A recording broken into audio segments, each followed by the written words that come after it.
오늘도 아침에 이제 방송을 켜서 저도 지금 하고 있는데, 인강을 자꾸 듣지 말라라고 말씀드리는 거를 지금 오해를 하시는데, 기본기가 안 돼 있는 애들이 인강을 듣는 것 자체가 말이 안 된다는 말씀을 좀 드리는 거예요. 스터디 카페도 등급도 안 나오고 공부도 제대로 못하고 핸드폰이 자기 분신인 것 마냥 끼고 다니는 애들이 인강을 듣는다고 하지만은 실제로 들어가 보시면 알겠지만 딴짓 오지게 합니다, 진짜. 음악 고르는데 30분씩 가고 음악 듣지 말라는데 또 음악을 들어야 또 자기 공부 효율이 오른다는 둥 이러고 앉아있으니까 말도 안 되는 얘기죠. 뇌를 사용하고 있는데 어떻게 뇌 효율이 올라갑니까? 집중력이 없어서 자기는 집중이 잘 되는 공간에 있어야 된다. 왜 그럼 운동할 때 아령 무게 줄이지 왜? 운동할 때 그러면 무거우니까 페트병 들고 운동하지 왜? 말이 되는 소리를 하세요. 자기가 차근차근 그 시끄러운 환경에서도 적응할 수 있어야 되고 하는 거고요. 그리고 이제 어머님들이 많이 이제 포커스가 맞춰져 있는 게 중3 아이들 같은 경우는 고등학교 1학년 선행을 하기 위해서 제가 이제 많이 댓글을 받고 있는 게 뭐냐면 그 지방에서 계시는 분들이 과학학원이라고 제가 다 똑같은 과학학원이 아니라 그랬잖아요. 중등만 가르치는 과학학원도 있고 그게 가장 쉬우니까 강사 구하기가. 강사 구하는 게 너무 어려워서 고등과학학원이 상당히 어렵다. 그리고 특목대비학원이라고는 하는데 거기도 제가 좀 부정적으로 말씀드렸던 이유가 중등과학을 좀 빨리 빼려고 많이 용을 써요. 그래서 그런 부분에서 조금 저는 비효율적이다라고 말씀을 드렸었는데 지금 중3 아이들 같은 경우는 선행을 해야 되는데 지방에 있으면 인강밖에 들을 게 없잖아요. 그러면 저는 이제 좀 추천드리는 게 물리학은 저는 백유범 선생님께 가장 낫다고 봐요. 제가 특정 선생님 언급해서 죄송한데 그분이 가장 물리학을 식으로 해서 잘 설명을 해주십니다. 선행을 빨리 시작하는 게 좋긴 한데 제 말을 너무 단편화해서 생각하시는 분들이 좀 많더라고요. 그래서 제가 오늘은 또 댓글을 읽어가면서 그 부분에 대한 오해를 좀 풀어드리도록 하겠습니다. 어떤 분이 댓글을 남기셨는데 선생님 먼저 영상 잘 보고 있어요. 감사드려요. 이제 중3 올라가는 남아이고 비학군지 지방이라 과학학원 못 다니고 인강으로 3-1까지 완료했어요. 그러니까 이게 제가 왜 이런 말씀을 드리냐면 인강으로 완료한 게 이제 레벨 테스트를 볼 수도 없고 그러니까 알 수가 없어요. 근데 어쨌든 3-1까지 완료를 했다고 하면 물리화학 선행을 할 수는 있거든요. 그래서 어쨌든 계속 읽어볼게요. 가로 열고 인강 듣지 말라고 하셨지만 가로 닫고 제가 영상을 듣다 보니 선생님께서는 고2 물리학 화학 빨리 시작하라고 하시는 거 맞으시죠?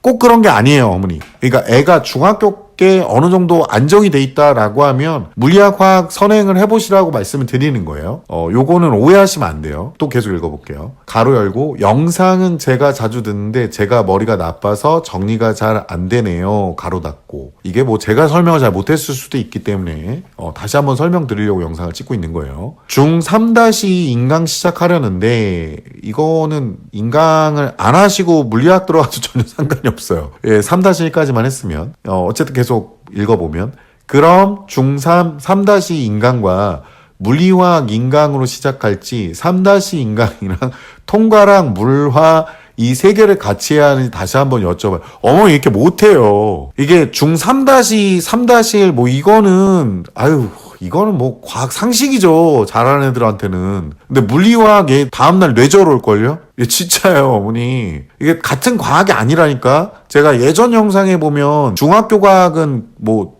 약간 고양이고 고등학교 1 통합과학이 약간 살쾡이나 시라소니급이고 물리화학으로 들어가면서 이제 사자 호랑이 된다고 같은 고양이 목이라고 그거 한번 이렇게 쓰담고 있다가 손모가지 날아간다라고 말씀을 드렸었는데 이걸 어떻게 한꺼번에 다 해요. 이거 인강이면 듣기만 하는 거잖아요. 이거 지금 학기가 시작했는데 이러고 앉아있으면은 얘는 내실을 다질 수가 없어요. 저번 영상에 힘들어도 3개 하라고 하셨던 것 같은데 제가 고등학교 2학년 가면 2-3개씩 할 수 있는데 할 수 있으면 하라는 거지. 근데 지금 3-1이 우선은 내신이잖아요. 3-1을 하면서 공부를 하면서 또렷하게 하면서 물리화학을 좀 같이 해라 이런 거지. 인강을 무작정 듣는 게 중요한 게 아니라니까요. 계속 볼게요. 그리고 물리화학 인강 어렵다 하셔서 30분 정도 떨어진 과학학원 알아보니 특목반 특목반, 물화반이 있더라고요. 근데 이게 맞긴 한데 특목반이라 부담되긴 하네요. 그러니까 특목반인데 그러니까 제가 지금 지방이잖아요. 그러면 여기에 얼마나 또 괴랄한 프로그램이 깔려있는지도 모른단 말이에요. 인강에 있는 물리언어학원은 고등 물리언어학원이에요. 진짜로. 그러니까 그걸 듣는 게 맞긴 한데 이 학원도 제가 추천할 수가 없어요. 어머니. 제가 만능이 아니에요. 그 지역이 어딘지도 얘기를 안 하셨잖아 지금. 그리고 비학군지라면서요. 얘 공부 조금 이 정도 시킬 정도면 아마 상위권 낼 거예요. 계속 읽어볼게요. 저희 아이들은 전과목 열심히 하는 스타일이고 수학은 확통 개념하고 있고요. 이거 어머니 제가 계속 얘기하는데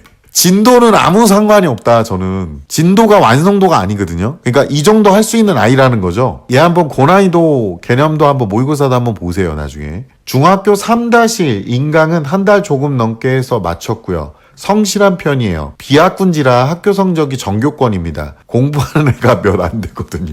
답장 부탁드립니다. 제가 답장까지는 못 쓰는데 어머니 제가 지금 왜 웃냐면 그러니까 전교권인데 어머니도 아시잖아요. 공부하는 애가 얼마 없다. 그러면 그리고 만약에 30분 거리라고 하면 실제로는 40분 걸리겠죠. 그리고 그 학원에서 뭘 가르치는지 지금 몰라요. 지금 어느 지방인지 제가 어떻게 알아요 여기를. 인강을 들으시는 거에 대해서 제가 답변을 전혀 못 드려요. 이런 경우라면. 어머니들이 막연하게 이렇게 질문을 참 애매하게 그러니까 추상적으로 하시는데 답은 또 또렷하게 하길 원하세요. 그러니까 지금도 보세요. 지역이 어딘지 지방이라고만 얘기했고 애가 어느 정도까지 성적인지 전교권이라고만 얘기했는데 이 학교가 제가 지금 심각한 경우는요. 거기에 전교권인 애를 이 수도권으로 데리고 오면 반에서 꼴찌를 하는 경우도 너무 많이 봐가지고 진짜로 이사 왔는데 그게 너무 많이 봤어요. 그래가지고 솔직히 지방에서 전교권이라는 걸 믿지를 않아요. 중학교, 고등학교 다.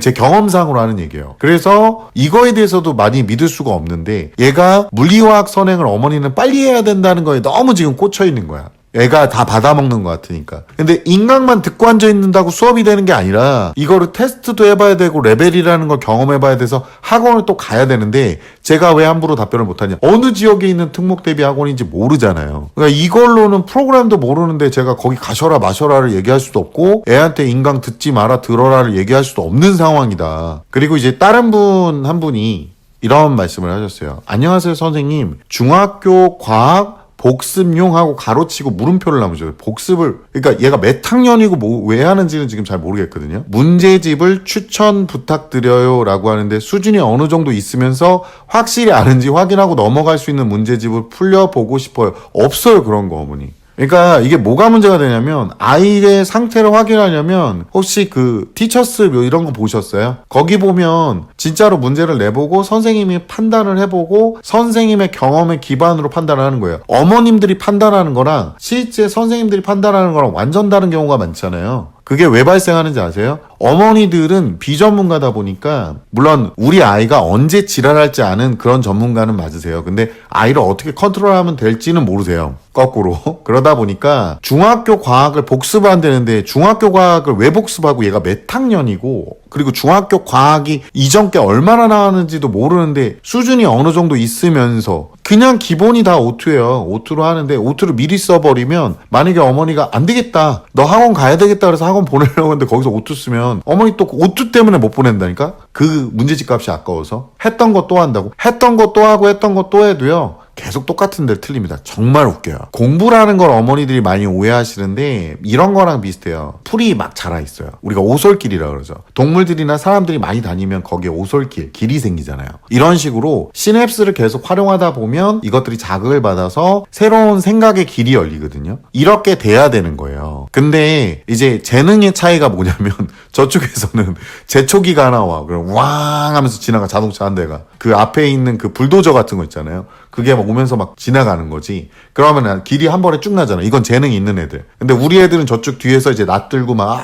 이러고 이제 길을 그 몇 킬로미터나 되는 길을 앞으로 나가는 거야. 그리고 몇 달 있다가 뒤를 돌아보면 뒤에 다시 새풀이 나와 있는 거죠. 그러니까 필요할 때 그냥 깎아야 되겠다. 뭐 이런 식으로 가는데 그러면 안 되죠. 미친 듯이 계속 왔다 갔다 반복적으로 준비를 하셔야 되는 거예요. 그러니까 과학 복습용으로 이전에 썼던 문제집이 개판 5분 전이면 이전에 있었던 문제집 사용하시면 됩니다. 다시 써보게 하시고 외우게 하시고 용어 바로바로 나오게 연습시키면 돼요. 중학교 과학을 너무 이렇게 어렵게 생각하지 마시고요. 암기를 또렷하게 해서 애가 반사적으로 나오게끔. 그러니까 중학교 과학 때부터 이렇게 안 해놓고 무슨 통합과학을 해요. 이렇게 어머니 생각했을 때 이 방법이 맞는 것 같은데는 전혀 안 먹힐 수 있다. 이런 식의 질문들이 굉장히 추상적으로 질문을 던지고 저한테는 정확하게 또렷하게 얘기해달라고 지금 얘기하시는 거거든요. 질문을 할 때 애초에 정확하고 또렷하게 질문을 하셔야 돼요. 그래서 제가 오늘은 어머니들이 가져가는 게 전혀 없지만 말씀을 드리는 거예요. 질문을 하실 때도요. 어머니가 굉장히 객관적인 지표를 들고 와서 질문을 하셔야 된다. 이걸로 제가 어떻게 답변들을 합니까? 그러니까 어머니들도 이건 분명히 알고 계셔야 돼요. 추상적인 질문에는 구체적인 답변을 할 수가 없습니다.